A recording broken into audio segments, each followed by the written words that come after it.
L'épargne salariale est un ensemble de mécanismes collectifs mis en place dans l'entreprise qui combinent des dispositifs d'association à la performance, des dispositifs d'épargne permettant aux bénéficiaires de placer tout ou partie de leur prime. Comment fonctionne l'épargne salariale? Ce sont des outils collectifs. Ils concernent tous les dirigeants et salariés dans les entreprises ayant au minimum un salarié. Le fonctionnement est simple, il y a les flux et les stocks. Voici Sophie.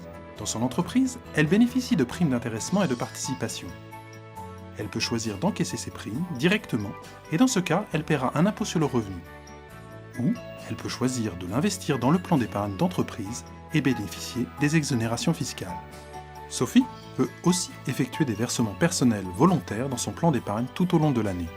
Attention, les versements dans le plan d'épargne sont limités à un plafond correspondant au quart de la rémunération annuelle.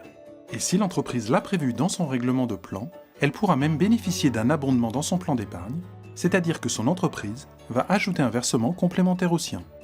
Cet abondement représentera pour elle une rémunération différée, sans impôt et allégée en charge. Tous ces flux alimentent deux types de véhicules d'épargne. Le PE, plan d'épargne d'entreprise, d'une part, où l'argent est bloqué pendant 5 ans glissants, et le PERCO, plan d'épargne retraite collectif, où l'argent est bloqué jusqu'au départ à la retraite. Sophie est libre de verser dans l'une ou l'autre de ces deux enveloppes.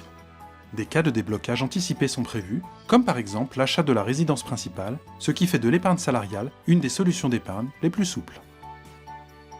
Au moment de la sortie, le PE sort en capital exonéré d'impôt sur les plus-values, hors CSG, CRDS et prélèvements sociaux. Et pour le PERCO, la sortie se fait au choix du bénéficiaire, soit en capital exonéré d'impôt sur les plus-values, hors CSG, CRDS et prélèvements sociaux, soit en rente viagère, partiellement fiscalisée. Grâce à ces exonérations fiscales et sociales, l'épargne salariale bénéficie d'une efficacité forte par rapport aux autres systèmes de rémunération et d'épargne, ce qui en fait son attractivité.